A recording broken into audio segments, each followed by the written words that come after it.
মৰমৰ ছাত্ৰ ছাত্ৰীসকল, আজি আমি সপ্তমমান শ্ৰেণীৰ গণিতৰ অনুশীলনী 1.2 বিষয়ে আলোচনা কৰিম, যিটো নেকি অখণ্ড সংখ্যাৰ পূৰণৰ লগত জড়িত। গতিকে তোমালোকে হোৱাইট বৰ্ডত ভালদৰে মন দি চাই যাবা। অনুশীলনী 1.2ৰ প্ৰশ্নসমূহ আলোচনা কৰিম। চ' কুৱেশ্যন নম্বৰ 1 আছে তোমাৰ পূৰণফল নিৰ্ণয় কৰা। পূৰণফল আমি উলিয়াব লাগে, অখণ্ড সংখ্যাৰ পূৰণফল উলিয়াব লাগে। এতিয়া অখণ্ড সংখ্যাৰ পূৰণফল আমি কেনেকৈ উলিয়াম মই কৈ যাম। কুৱেশ্যন নম্বৰ 1 আছে 5 × -2। অখণ্ড সংখ্যাৰ পূৰণ কৰোঁতে তোমালোকে সদায় এটা কথা মন কৰিবা, সংখ্যাবিলাক পূৰণ কৰাৰ আগতে তোমালোকে সংখ্যাৰ আগত থকা চিনসমূহ পূৰণ কৰি ল'ব লাগিব। গম পাইছা? সংখ্যাৰ আগত যিবিলাক চিন থাকে, যোগ তথা বিয়োগ, মানে প্লাছ আৰু মাইনাছ, এইকেইটা সদায় পূৰণ কৰি ল'ব লাগিব। চিনসমূহ পূৰণ কৰাৰ পিছতহে সংখ্যাকেইটা পূৰণ কৰিব লাগে। এতিয়া ইয়াত আছে তোমাৰ 5 × -2। 5 মানে কি বুজা? 5 মানে আমি কি বুজিম? +5। 5 বুলি ক'লে আমি সদায় কি বুজিম? এই 5 মানে অনলি 5 মানে +5, তাৰমানে ইয়াৰ আগত যোগ চিন এটা আছে আৰু এইটো মাইনাছটো লিখা থাকেই। তোমালোকে যিকোনো ধনাত্মক অখণ্ড সংখ্যা বুলি ক'লে তাৰ আগত প্লাছ চিন থকাটো বুজিবা। 1 2 3 4 5 6 7 8 9 10 ইত্যাদি, তাৰমানে +1 +2 +3 +4 +5 ইত্যাদি। গতিকে এই 5ৰ আগত প্লাছ চিন এটা আছে। আৰু এই নিয়মকেইটা তোমালোকে মনত ৰাখিবা। চিনসমূহৰ পূৰণ কেনেদৰে হয়? প্লাছ পূৰণ প্লাছ, প্লাছ পূৰণ প্লাছ কি হয়? সদায় প্লাছেই হ'ব, সদায় প্লাছ হয়। প্লাছ পূৰণ প্লাছ প্লাছ, প্লাছ পূৰণ মাইনাছ সমান মাইনাছ হয়।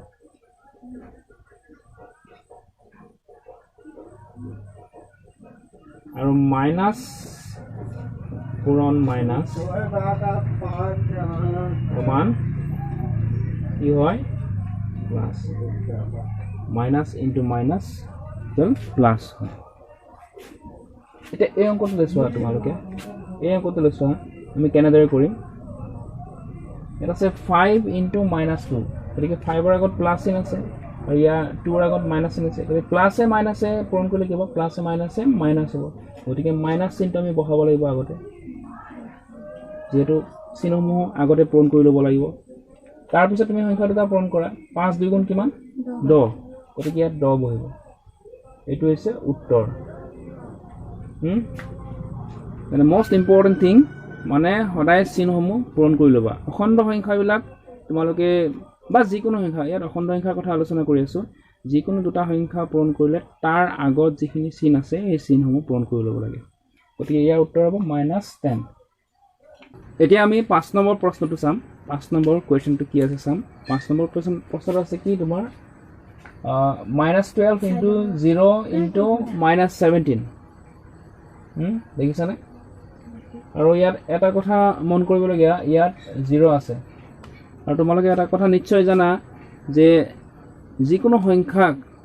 0 তথা বা 0ৰে পূৰণ কৰিলে আমি 0ই পাওঁ। যিকোনো সংখ্যাক বা যিমানকেইটা সংখ্যাই থাকক লাগিলে, ইয়াত 0টো দুটা সংখ্যাৰ লগত পূৰণ হৈ আছে, দুটা ঋণাত্মক অখণ্ড সংখ্যাৰ লগত পূৰণ হৈ আছে। গতিকে 0ৰ দ্বাৰা যিকোনো সংখ্যা পূৰণ কৰিলে আমি 0ই পাম। গতিকে তুমি তোমালোকে ইয়াত পোনপটীয়াকৈ ডাইৰেক্টলি তোমালোকে 0 লিখি দিব পাৰা। আমি লিখি দিব পাৰোঁ 0। পূৰণফল 0 হ'ব। তোমালোকে পূৰণ কৰি থাকিব নালাগে আৰু ডাইৰেক্ট 0 লিখি দিব পাৰা, কাৰণ 0ৰ দ্বাৰা যিকোনো সংখ্যা পূৰণ কৰিলে আমি 0ই পাম।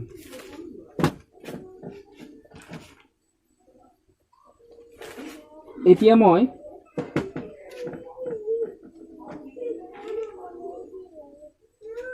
আৰু এটা কৰি দিব বিচাৰোঁ। মই কুৱেশ্যন নম্বৰ 1ৰ পৰা আৰু এটা কৰি দিম, বাকীখিনি তোমালোকে নিজে কৰিবা। নেক্সট আমি 8 নম্বৰটো চাম। 8 নম্বৰটোত কি আছে? -27 into -31 into -2 ইয়াত তোমাৰ তিনিটা ঋণাত্মক অখণ্ড সংখ্যা আছে তিনিটা ঋণাত্মক অখণ্ড সংখ্যা আমি পূৰণ কৰিম যেহেতু আমি তিনিটাকে একেলগে নকৰো দুটা দুটাকে পূৰণ কৰিম আৰু আমি চাম কোনটো বেছি সুবিধাজনক হয় কোন দুটা পূৰণ কৰিলে আমাৰ বাবে বেছি সহজ হয় বা সুবিধাজনক হয় এতিয়া চোৱা ইয়াত -27 into -31 into -2 এইটো এক অংক বিশিষ্ট সংখ্যা -2 এই যেটো 2 আছে গতিকে এই 2 লগত আমি প্ৰথমে এই -31 টো পূৰণ কৰি লম এই -2 লগত -31 টো পূৰণ কৰি লম তাৰ পিছত যিমান পূৰণফল পাম সেই পূৰণফলটো আমি -27 লগত পূৰণ কৰিম আকৌ চোৱা এই -27 টো আমি প্ৰথমে ৰাখি দিম -27 into এতিয়া আমি এই দুটা কৰিম ইহত দুটা চোৱা -31 আৰু -2 মানে মাইনাস আছে দুইটাৰ আগতে আমি জানো যে প্ৰথমে আমি চিনসমূহ পূৰণ কৰি ল'ব লাগিব 31 ৰ আগত মাইনাস চিন 2 ৰ আগত মাইনাস চিন গতিকে মাইনাস ইনটু মাইনাস মানে মাইনাসৰ লগত মাইনাস পূৰণ কৰিলে কি পোৱা যায় প্লাস পোৱা যায় গতিকে আমি মাইনাস চিনটো উঠি যাব আলটিমেটলি উঠি যাব মানে মাইনাস মাইনাস প্লাস হৈ গ'ল এতিয়া -4 আৰু -2 মাইনাস ইনটু মাইনাস মানে প্লাস হৈ গ'ল গতিকে আমাৰ ইয়াত কৰিবলৈ কি আছে 31 ৰ লগত ডাইৰেক্ট 2 পূৰণ কৰি দিয়া 31 ৰ লগত কেনেকৈ পূৰণ কৰিবা এনেকৈ 31 পূৰণ তোমালোকে সাইডত বা কাষত এনেকৈ পূৰণ কৰি চাবা যদি নোৱাৰা 2 * 2 2 3 * 6 অৰ্থাৎ 62 পালো গতিকে তুমি ইয়াত 62 বহাই দিয়া 62 যেহেতু ইয়াৰ আগত প্লাস চিন হ'ব কিয় প্লাস হ'ব কাৰণ মাইনাস মাইনাস প্লাস হৈ গ'ল মাইনাস ইনটু মাইনাস প্লাস হৈ গ'ল গতিকে ধনাত্মক অখণ্ড সংখ্যাৰ ক্ষেত্ৰত তোমালোকে বন্ধনী ইউজ কৰিব নালাগে ব্ৰেকেট ইউজ নকৰিলে হ'ব ঋণাত্মক অখণ্ড সংখ্যা হ'লে ব্ৰেকেটটো ইউজ কৰিব লাগিব এতিয়া আমি এই দুটা পূৰণ কৰিম -27 লগত 62 মানে কি বুজিম আমি ইয়াৰ আগত প্লাস চিন আছে 62 তাৰ মানে ইয়াৰ আগত একো চিন নাথাকিলে আমি বুজিম যে প্লাস চিন এটা আছে ইয়াত প্লাস চিন এটো যেটো 62 ধনাত্মক অখণ্ড সংখ্যা গতিকে ইয়াৰ আগত প্লাস চিন থাকিবই গতিকে প্লাস এ মাইনাস কি হ'ব মাইনাস এ হ'ব গতিকে মাইনাস পাম প্ৰথমে চিনসমূহ পূৰণ কৰিলো এই চিন দুটা পূৰণ কৰিলো 62 ৰ আগত প্লাস চিন আছে একো চিন নাই মানে আমি প্লাস চিন আৰু প্লাস চিন এটা আছে গতিকে প্লাস এ মাইনাস এতিয়া তুমি কাষত এই দুটা পূৰণ কৰা 27 আৰু 62 পূৰণ কৰা 27 into 62 কিমান পাম পূৰণ কৰিলে 2 7 গুণ 14 14 4 কৰিলে 1 2 গুণ 4 উকলা একে 4 কে 5 একসাকো 6 কৰা 6 6 আৰু 7 6 গুণ 42 42 আৰু 2 উকলিলে 4 6 গুণ 12 12 4 16 এতিয়া যোগ কৰা 4 আছে 2 7 6 1674 আমি কিমান পালো 1674 গতিকে আমি এনেদৰে কৰিব লাগিব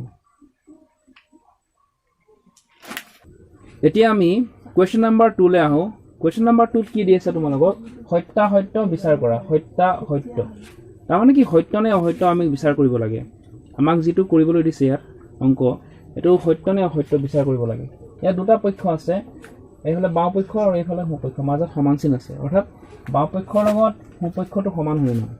লেফট হ্যান্ড সাইডৰ লগত ৰাইট হ্যান্ড সাইডটো সমান হয় না আমি সত্য নে অসত্য এটো বিচাৰ কৰিব লাগে গতিকে আমি প্ৰথমে কি কৰিম আমি বাও পক্ষটো কৰি চাম বাও পক্ষটো কৰি আমি যেটো ফলাফল পাম সেই ফলাফলটো মানে সোঁ পক্ষৰ ফলাফলৰ লগত একে হয় না আমি হেতু চাম যদি একে হয় আমি সত্য বুলি কম আৰু যদি বেলেগ হয় তেতিয়া আমি কি হ'ব অসত্য হ'ব আমি বাও পক্ষটো কৰিম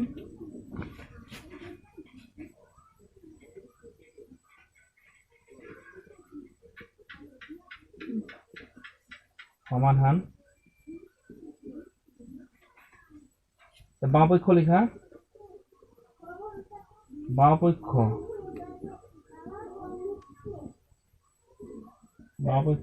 কি দিয়া আছে আমাৰ 27 into ব্ৰেকেট আছে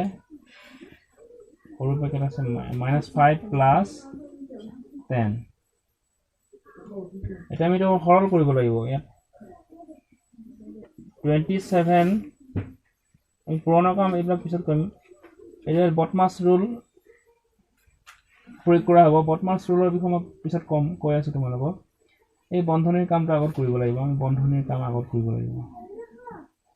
এটো -5 আছে নহয় এটো উঠাই দিয়া বন্ধনী উঠাই দিয়া +10 এটো হৈ গ'ল এতিয়া 27 ইনটু এটা চোৱা ইয়াত মাইনাস আৰু ইয়াত প্লাস আছে আমি জানো যে মাইনাস আৰু প্লাস থাকিলে অংকটো মানে পিছত বিয়োগে হ'বগে মাইনাস আৰু প্লাস থাকিলে মানে বিয়োগ আৰু যোগ থাকিলে অংকটো আমি মানে যেটো প্ৰক্ৰিয়া হ'ব এটো বিয়োগে হ'ব আমি বিয়োগ কৰিবই লাগিব গতিকে ইয়াত চোৱা 5 পৰা 10 বিয়োগ নহয় বা হেৰি নহয় আমি 10 পৰা 5 বিয়োগ কৰিম 10 পৰা 5 বিয়োগ কৰিলে কিমান হ'ব তোমালোকে বুজি পাইছা নে ইয়াত মাইনাস চিন আছে আৰু প্লাস চিন আছে মাইনাস আৰু প্লাস চিন থাকিলে হেৰে আমি কি কৰিব লাগিব মাইনাসে কৰিব লাগিব কাৰণ আমি জানো যে মাইনাসে প্লাসে মাইনাসে হয় ইয়াত পুৰণা কথা নহয় আকৌ ইয়াত পুৰণা কথা হোৱা নাই এটো বস্তুটো মাইনাস আৰু প্লাস আছে গতিকে যোগ প্ৰক্ৰিয়া হ'ব নে বিয়োগ প্ৰক্ৰিয়া হ'ব এটো কেনে গম পাবা মাইনাস আৰু প্লাস থাকিলে মাইনাসে হ'ব বিয়োগ প্ৰক্ৰিয়া হ'ব গতিকে আমি বিয়োগে কৰিব লাগিব ইয়াত 10 পৰা 5 বিয়োগ হ'ব 5 থাকিব 10 পৰা 5 বিয়োগ কৰিলে আমি 5 পাম তে 5 ৰ আগত তোমাৰ যোগ চিন বহিব নে বিয়োগ চিন বহিব এইটো তোমাৰ এই সংখ্যা দুটা চাবা সংখ্যা দুটা তুলনা কৰি চাবা চিন কেটা বিবেচনা নকৰাকৈ সংখ্যা কেটা তুলনা কৰি চাবা 10 ডাঙৰ নে 5 ডাঙৰ 10 ডাঙৰ গতিকে 10 ৰ আগত যোগ চিন আছে গতিকে যোগ চিন বহিব যোগ চিনটো যদি বহিব যোগ চিন নিদিলেও হয় অকল 5 বুলি কলে আমি বুজিম যে যোগ চিন এটা আছে গতিকে যোগ চিন দিয়াৰ প্ৰয়োজন নাই কিন্তু যদি বিয়োগ চিন দিবলগীয়া হয় তেতিয়া বিয়োগ চিনটো দিব লাগিব যেহেতু ইয়াত ডাঙৰ সংখ্যাৰ আগত প্লাস চিন আছে যোগ চিন আছে গতিকে যোগে হ'ব যোগ চিন হলে দিয়াৰ কোনো প্ৰয়োজন নাই গতিকে আমি 5 হ'লগে এতিয়া 27 ৰ লগত 5 পূৰণ হ'ব 27 5 গুণ কিমান হ'ব 5 7 গুণ 35 5 উকলিলে 3 5 2 গুণ 10 10 3 13 আৰু যদি এনেকে পূৰণ কৰিব না তোমালোকে কাখত এনেকে পাতি লবা 27 পূৰণ 5 এনেকে কৰি যাব 5 7 গুণ 35 5 উকলিলে 3 5 2 গুণ 10 10 3 13 135 গতিকে আমি বামপক্ষ কৰি কিমান পালো 135 135 এতিয়া আমি সোঁপক্ষটো কৰি চাম বামপক্ষটো কৰি কিমান পালো সোঁপক্ষটো কৰি চাম গতিকে আমি বামপক্ষ কৰি কিমান পালো হেতু আমি লিখি থৈ দিছো আমি লিখি থব লাগিব লিখি দিছো বামপক্ষ কৰি কিমান পাইছিলো আমি বামপক্ষ কৰি আমি পাইছিলো কিমান বামপক্ষটো আমি সমাধান কৰি কিমান পাইছিলো কি ৰিজাল্ট পালো 135 এতিয়া আমি চাম আমি সোঁপক্ষটো চাম left hand side গ'ল এটা আমি right hand side to কৰিম এটো মানে সোঁপক্ষটো কৰিম সোঁপক্ষ কৰি কিমান পাওঁ চাম আমি সোঁপক্ষ এটো তোমালোকে ইংৰাজী লিখিব কৰিব পাৰা বামপক্ষ মানে left hand side LHS L means left H means hand and S means side ঠিক তেনেকৈ তোমালোকে ইংৰাজী লিখিব কৰি এটো পাৰা RHS right hand side তোমালোকৰ নিজৰ ইচ্ছাৰ কথা লিখিব পাৰা অসমীয়া লিখিব বুলি ক'লে সোঁপক্ষটো আমি কি পাম সোঁপক্ষ কি আছে 27 into -5 plus 27 into 10 এটো আছে এতিয়া আমি কি কৰিব লাগিব আমি পুৰণৰ কামটো প্ৰথমে আগত কৰিব লাগিব পুৰণৰ কাম আমি পূৰণ কৰি ল'ব লাগিব 27 ৰ লগত আচ্ছা পূৰণ কৰিবলৈ যোৱাৰ আগতে মই তোমালোকে আগতে কৈছোই যে পূৰণ দুটা সংখ্যা পূৰণ কৰিবলৈ যোৱাৰ আগতে তোমালোকে সদায় সংখ্যা দুটাৰ লগত থকা চিহ্নটা পূৰণ কৰি ল'বা 27 মানে +27 অৰ্থাৎ ইয়াত 27 ৰ আগত প্লাস চিহ্ন এটা আছে আৰু -5 মানে এটা মাইনাস চিহ্ন এটা আছে গতিকে প্লাসে মাইনাসে যদি পূৰণ কৰা যায় এই পূৰণ চিহ্ন মাজত পূৰণ চিহ্ন আছে যদি প্লাস ইনটু মাইনাস কি হয় সদায় মাইনাসে হয় গতিকে মাইনাস চিহ্নটো আগতে দি ল'বা মাইনাস চিহ্ন এতিয়া 27 ৰ লগত 5 পূৰণ কৰি দিয়া কিমান হ'ব 7 5 গুণ 35 5 3 কৰিলে 5 গুণ 10 10 3 13 -135 পালো আচ্ছা এই দুটা পূৰণ কৰি তাৰপিছত ঠিক পিছতে কি আছে আমি যোগ চিহ্নটো আছে যোগ চিহ্নটো বহাই দিয়া স্টেপ বাই স্টেপ কৰিবা স্টেপ বাই এটা স্টেপ পিছত আনটো স্টেপ আৰম্ভ হ'ব এই দুটা পূৰণ কৰিলা না পূৰণ কৰাৰ ঠিক পিছতে কি আছে যোগ চিহ্ন আছে গতিকে যোগ চিহ্ন বহাবা স্টেপ বাই স্টেপ এতিয়া এই দুটা পূৰণ কৰিবা 27 পূৰণ 10 27 ৰ লগত 10 পূৰণ কৰিবলৈ একেবাৰে সহজ এই 10টো হৈছে শূন্যান্ত সংখ্যা এইটো শূন্যৰে শেষ হৈছে গতিকে এই দুহৰীয়া পূৰণ কৰি থব নালাগে 27 ৰ লগত 1 পূৰণ কৰিলে কিমান হ'ব 27 1 গুণ 27 এইটো শূন্য এটা আছে এটা শূন্য থাকিলে এটা শূন্য থাকিলে 270 এতিয়া কি হ'ব চোৱাতিয়াকো তোমালোকৰ লেখা লাগি গ'ল যে ইয়াৰ আগত বিয়োগ চিন ইয়াৰ আগত যোগ চিন আছে গতিকে আমি কি কৰিম এইটো এই অংকটো যোগ কৰিম নে বিয়োগ কৰিম তোমালোকে কনফিউজ নহবা ইয়াতে কৰিছো মই তোমাক আগতে কৈছো যে মাইনাসে প্লাসে কি হয় মানে মাইনাসে হয় গতিকে ইয়াৰ আগত মাইনাস এটাৰ আগত প্লাস গতিকে যোগ কৰিম নে বিয়োগ কৰিম এটো বিয়োগ কৰিব লাগিব কাৰণ মাইনাসে প্লাসে হয় মাইনাসে হয় গতিকে আমি এটা বিয়োগ কৰিম আৰু কেনেকৈ বিয়োগ কৰিম ডাঙৰটোৰ পৰা সৰুটো বিয়োগ হ'ব গতিকে 270 ৰ পৰা 135 বিয়োগ কৰা 270 ৰ পৰা যদি 135 বিয়োগ দিয়া যায় কিমান হ'ব এটো এধাৰ কৰিব লাগিব 0 পৰা 5 বিয়োগ নহয় 10 এটা এধাৰ কৰি 10 5 গলে 5 ইয়াত থাকিলে 6 6 3 গলে 3 2 গলে 1 135 এটা কথা হল 135 ৰ আগত কি চিন বহাম যোগ চিন বহাম নে বিয়োগ চিন বহাম হা একেবাৰে সহজ কথা এইটো আমি কি বহাব লাগিব ডাঙৰ সংখ্যাটো চাব লাগিব যে 135 ডাঙৰ নে 270 ডাঙৰ obviously 270 ডাঙৰ গতিকে 270 ৰ আগত কি চিন আছে যোগ চিন গতিকে যোগ চিন বহিব আৰু যোগ চিন হলে যোগ চিনটো নিদিলেও হয় এটো এনেকৈ থাকিব এতিয়া চোৱা আমি বামপক্ষ কৰি কি পাইছিলো 135 এতিয়া সোঁপক্ষ কৰি কিমান পালো 135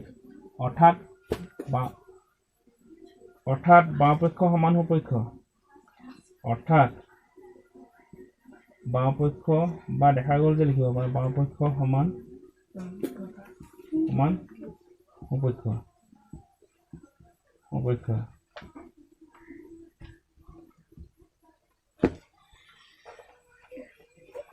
গতিকে ই সত্য এটা লিখি দিলো বুজি পালানে বুজি নাপালে তোমালোকে কমেন্টস বক্সত কমেন্ট কৰিবা পিছৰ প্ৰশ্নলৈ আহো এতিয়া আমি কোৱেশ্চন নম্বৰ 3 3 নম্বৰ প্ৰশ্নলৈ আহো 3 নম্বৰ প্ৰশ্নত কি কোৱা আছে চোৱা এইটো যিকোনো দুটা অখণ্ড সংখ্যাৰ পূৰণফল -33 তাৰে এটা 11 হলে আনটো কিমান অৰ্থাৎ দুটা অখণ্ড সংখ্যাৰ পূৰণফল দিয়া আছে পূৰণফল মানে অৰ্থাৎ দুটা অখণ্ড সংখ্যা পূৰণ কৰিলে আমি কিমান পাওঁ -33 পাওঁ তাৰে এটা দিয়া আছে 11 দিয়া আছে তেতিয়ালে আনটো কিমান হ'ব আচ্ছা এইটো অংক কৰিবলৈ যোৱাৰ আগতে মই তোমালোকক এটা সৰু প্ৰশ্ন দিম তোমালোকক দুটা বেলেগ এটা মই এটা উদাহৰণ দিছো দুটা সংখ্যা পূৰণ কৰিলে আমি কি পাওঁ দুটা সংখ্যা পূৰণ কৰিলে আমি কি পাওঁ এইটো বাকস্ত দিছো দুটা সংখ্যা পূৰণ কৰিলে আমি কি পাওঁ সমান 6 পাওঁ তাৰে যদি মই তোমাক এটা কৈ দিওঁ তাৰে যদি এটা কি হয় 2 হয় এতিয়া এই আনটো কিমান হ'ব এটা তোমালোকৰ যেহেতু পুৰণা এটা মুখস্থ আছে পুৰণা এটা হয়তো আছে সবৰে নাথাকিব পাৰে কিন্তু অধিকাংশৰে আছে যে পুৰণা এটা মুখস্থ যাৰ আছে এই কৰিব পাৰিব যে দুটা সংখ্যা পূৰণফল যদি 6 হয় তাৰে এটা যদি 2 হয় আনটো তোমাক ঘপকে কৈ দিব পাৰিব যে 3 হ'ব কাৰণ 2 3 গুণ 6 এটো কি হ'ব 3 হ'ব ইয়াত কি বহিব 3 বহিব কিন্তু এইটো যদি এইটো মোৰ পুৰণা এটা মুখস্থ যাৰ কাৰণে ক'ব পাৰিলো বা তোমালোকৰ পুৰণা এটা মুখস্থ যাৰ কাৰণে তুমি উত্তৰটো দিব পাৰিলা কিন্তু এই তিনি আনসাৰটো যে মই বেলেগ ধৰণে পাব পাৰো বেলেগ এক ধৰণে পাব পাৰো এই যে ইহত দুটা সংখ্যাৰ পূৰণফল 6 গতিকে মই 3 কেনেকৈ পাম এটা দিয়া আছে 2 দিয়া আছে 2টো তোমালোকক দিয়া আছে এই 2টো দিয়া আছে এই নিদিয়াটো কেনেকৈ উলিয়াম এই যে পূৰণফল আছিল এই পূৰণফল তোমালোকৰ কি আছিল 6 আছিল এই 6ক মই এই 2 ৰে হৰণ কৰিব লাগিব 2 ৰে হৰণ কৰিলে মানে 6ক যদি 2 ৰে হৰণ কৰা আমি কি পাম 3 পাম এতিয়া এটো 3 পাম এইটো উত্তৰ এটো যেনেকৈ আমি ডাইৰেক্ট পোনপটীয়াকৈ আমি উত্তৰ দিছিলো যে 3 হ'ব কিয় 3 হ'ব পোনপটীয়াকৈ কিয় দিব পাৰিছিল তোমালোকৰ পুৰণা এটা মুখস্থ আছে কিন্তু ডাঙৰ সংখ্যাৰ ক্ষেত্ৰত তোমালোকে এই পদ্ধতি অৱলম্বন কৰিব লাগিব যে পূৰণফলটো 6 গতিকে যিটো সংখ্যা দিয়া আছে সেইটোৱে হৰণ কৰি দিব লাগিব হৰণ কৰিলে আনটো সংখ্যা পোৱা যাব এইটো এই একেটা পদ্ধতি আমি ইয়াতো ব্যৱহাৰ কৰিম এতিয়া আমি লিখিম দুটা অখণ্ড সংখ্যাৰ পূৰণফল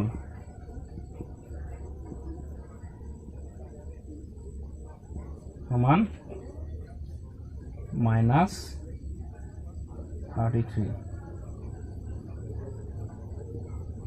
এটা সংখ্যা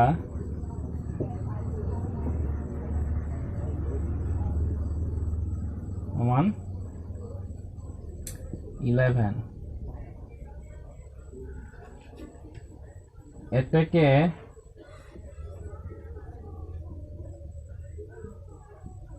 আনটো সংখ্যা সমান আগৰ উদাহৰণটোত মই তোমালোকক দেখাই দিছিলোঁ যে সহজ উদাহৰণটোত যে পূৰণফল থাকে এইটো -33 আছে গতিকে আগৰ উদাহৰণটো কি দিছিলোঁ 6 আছিলে গতিকে এই পূৰণফলটো কিহেৰে হৰণ কৰি দিম এই পূৰণফলটো কিমান দিয়া আছে 33 -33 not 33 -33 দিয়া আছে ইয়াক কিহেৰে হৰণ কৰি দিম আমি 11 ৰে হৰণ কৰি দিম 11 ৰে হৰণ কৰিলে আমি এই মাইনাছ সংখ্যা যে ঋণাত্মক অখণ্ড সংখ্যা ব্ৰেকেটটো দি দিয়া এটা পুৰণা ক্ষেত্ৰত যেনেকৈ হেৰি কৰিছিলোঁ চিনবিলাকৰ মাইনাছ পূৰণ প্লাছ হ'লে মাইনাছ হয় মাইনাছে কি হয় প্লাছ হয় ঠিক তেনেকৈ হৰণৰ ক্ষেত্ৰতো একে হয় হৰণৰ ক্ষেত্ৰতো একেই পূৰণৰ নিচিনা ইয়াত এই সংখ্যাটোৰ আগত মাইনাছ চিন আছে হয়নে 33 আগত মাইনাছ চিন আছে আৰু 11ৰ আগত কি আছে প্লাছ 11ৰ আগত একো চিন নাই মানে প্লাছ চিন আছে হয়নে নহয় ডেফিনেটলি প্লাছ চিন আছে ইয়াত 11ৰ আগত গতিকে এই ইয়াৰ আগত মাইনাছ ইয়াৰ আগত প্লাছ মাইনাছে প্লাছে হৰণ কৰিলে কি হয় যেনেকৈ মাইনাছে প্লাছে পূৰণ কৰিলেও মাইনাছ হয় মাইনাছে প্লাছে হৰণ কৰিলেও কি হ'ব মাইনাছ হ'বনে গতিকে চিনটো আগত দি লোৱা মাইনাছ দি লোৱা এতিয়া তুমি হৰণ কৰি দিয়া এতিয়া চিনবিলাক নাচাবা আৰু চিনটো দিয়া হৈ গ'ল হয়নে নহয় চিনটো তোমালোকৰ কনফাৰ্ম হৈ গ'ল যে চিনটো মাইনাছেই হ'ব কিয় মাইনাছ হ'ব কাৰণ 33 আগত মাইনাছ আৰু 11ৰ আগত প্লাছ 11ৰ আগত প্লাছ আমি জানো যে মাইনাছে প্লাছে